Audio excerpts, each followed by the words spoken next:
ایک سوال کرتے ہیں اور سبینو سوال صرف آپ سے ہے. اگر آپ کی سیاسی جماعت ہو اور آپ نے کسی امیدوار کو ایک ایسے حلقے میں اتارنا ہو جہاں پر لطیف کھوسہ صاحب جیسے سمارٹ سیاستدان ہوں اور سعد رفیق جیسے گھاگ سیاستدان ہوں جن کے پاس ایک بیکنگ بھی بہت اچھی ہو، تو آپ اپنی جماعت سے کس امیدوار کو ان کے خلاف اتاریں گی؟ وہ تو جماعت بناؤں گی تو اس کے بعد میں تو یہ سوچوں. دیکھیں الیکشن لڑ تو کوئی بھی سکتا ہے لیکن اوبویسلی ایک بڑا مشکل ڈیسیجن ہوگا بیکاز وہاں پر ایک منجے ہوئے سیاستدان ہوتے ہیں اور اوبویسلی ان کا گڑھ بھی سمجھا جا رہا ہوتا ہے ایک طرح سے اس پورے حلقے کو. تو اس میں میرا خیال ہے میں تو کتراؤں گی. آپ کترائیں گی؟ میں تو ہیزیٹنٹ ہوں. یہ سوال کرنے کا مقصد یہ تھا کہ ہم آج جماعت اسلامی سے متعلق بات کرنے والے ہیں کہ جماعت اسلامی نے اس حلقے میں کیا سوچ کر ایک خاتون امیدوار جنہوں نے پہلی بار سیاست میں قدم رکھا ہے ان کو اتارا ہے. زیبا وقار صاحبہ کو اتارا ہے اور انتخابات کے اکھاڑے میں پہلی مرتبہ جب وہ اتری ہیں تو ظاہر ان کا مقابلہ ان منجھے ہوئے سیاستدانوں سے ہے. ڈاکٹر صاحبہ کی بات کریں تو یوٹیوبر ہیں، اسلامی مبلغ ہیں اور گائنیکالوجسٹ ہیں. زیبا وقار صاحبہ پنجاب کے دارالحکومت لاہور، ان کا جو حلقہ ہے وہ بنتا ہے NA 122.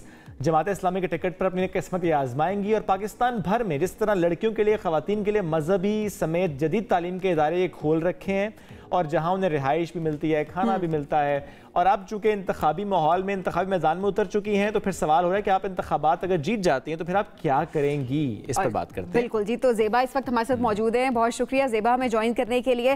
زیبا، سعد رفیق یا لطیف کھوسہ کون زیادہ ٹف ٹائم دے سکتا ہے؟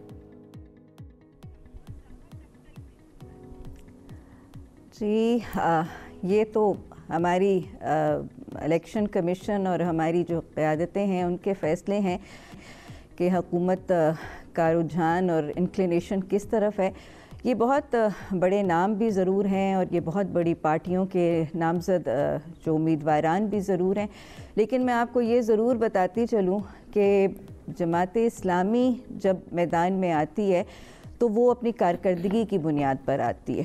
اور اگر آپ دیکھیں تو جب بھی پاکستان پر یا امت پر کوئی بھی مسئلہ، کوئی بھی مصیبت اور کرائسس آتی ہے تو یہ سب بڑے بڑے نام بھی اور یہ سب بڑی بڑی پارٹیز بھی جو ہیں وہ میدان عمل سے غائب ہو جاتی ہیں اور کوئی بھی نظر نہیں آتا. تو اس وقت اگر سرگرم عمل نظر آتی ہے تو جماعت اسلامی یہ بات بہت اہم ہے زیبا صاحبہ، یوتھ کی شکل میں یا حقیقی طور پر یہ بات بہت اہم ہے. وہ چاہے کراچی ہو یا دیگر شہر ہوں، ہم نے واقعی دیکھا ہے جماعت اسلامی کو، وہ چاہے پھر قدرتی آفات کے ماحول میں ہو یا ایون کووڈ یا دیٹ میٹر کہیں اور پر بھی ہم نے دیکھا ہے جماعت اسلامی نے کام تو کیا، اس میں دو رائے نہیں ہے.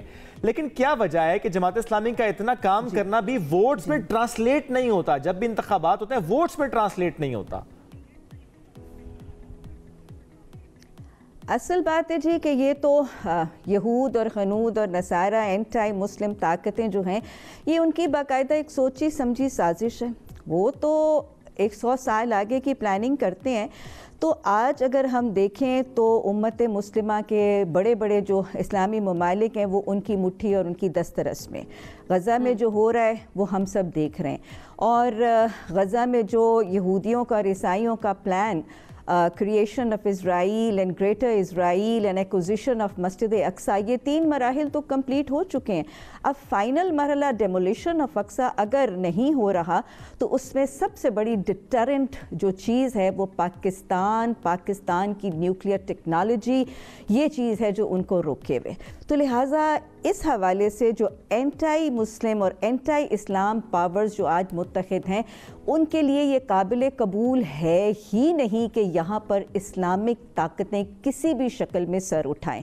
تو لہٰذا پرنٹ میڈیا ہو یا الیکٹرانک میڈیا ہو یا کسی بھی پلیٹ فارم سے ان کو سر اٹھانے، ان کو آگے آنے اور ان کو فور فرنٹ میں آنے کی اجازت دی ہی نہیں جاتی. اگر آپ دیکھیں تو میرا خیال ہے آپ سب اس بات کے قائل ہیں کہ جماعت اسلامی کی جو کاوشیں ہیں، اگر ہم کسی ہاسپٹل کے بننے کی تحسین کر سکتے ہیں تو وائی ناٹ. الخدمت جہاں آغوش کے سسٹمز بناتی ہے، جہاں سکول سسٹمز بناتی ہے، بیٹھک سکول سسٹمز بناتی ہے، جہاں پہ سیلابوں میں، زلزلوں میں آگے آتی ہے، غزہ کے مسئلوں میں آگے آتی ہے، کشمیر کے مسئلے میں پیش ہوتی ہے، حیا ڈے بناتی ہے، سب کچھ کرتی ہے اور جماعت اسلامی فور فرنٹ میں آتی ہے تو اس کی تحسین کیوں نہیں کی جاتی؟ تو زیبا اگر آپ جیت جاتی ہیں، اگر آپ الیکشنز جیت جاتی ہیں، آپ کیا کریں گی سب سے پہلے؟